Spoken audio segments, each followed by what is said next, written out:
Next question, please, for Dr. Craig. Just state your question very shortly, and then I'll repeat it for the audience. In your presentation, you have alluded to the Gospel of Mark, Paul, John, and Peter.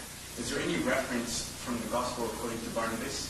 And if not, I would like to know, as a person who likes to read history books, do any of these four people have any last names where I can find out more about them? Dr. Craig has alluded to the four Gospels, Matthew, Mark, Luke, and John, but is there any reference from the Gospel of Barnabas? And he's also interested in the author's last names. A very fine book on the historical sources for Jesus is by R.T. France, Richard France, F-R-A-N-C-E, called The Evidence for Jesus.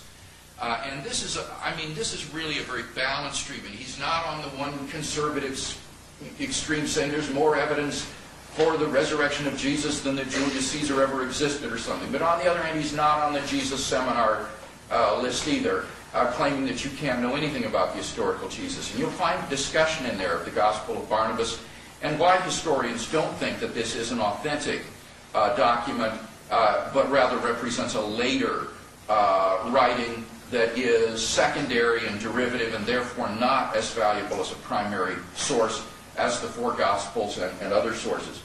Some of these people did have last names. For example, Mark is referred to as John Mark. Peter sometimes is called Simon Peter. But I don't know if you'd really call those last names or more just double names, because people back then typically had the name of their father. For example, John, the son of Zebedee, or were named by the location of where they were birthed, like Paul of Saul of Tarsus. So it wasn't exactly the same as today, where you have family names, at least in the Anglo-American realm. But that's what we do know about some of the names of the figures you mentioned. The questioner has alerted us here to the question of the authorship of the four Gospels that we have in our canonical text.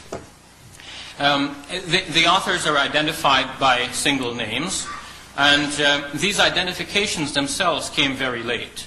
And so it is widely accepted now in biblical circles to think of these Gospels as being written not by the persons whose names appear at the top, but who would nevertheless be referred to by these names for the sake of convenience. Mark is some unknown person. Matthew and Luke, again, are said to be, we don't know who exactly these persons are. Luke was said to be a physician of Paul, but nobody can be certain that that is the same Luke who wrote Luke and Acts. And John, son of Zebedee, may have had something to do with the initiation of the Gospel according to John, but Raymond Brown thinks that Gospel of John went through 5 stages of editing, and 3 persons worked on it, starting with John, son of Zebedee, followed by an evangelist, and then finally Time is up, Mr. Lee.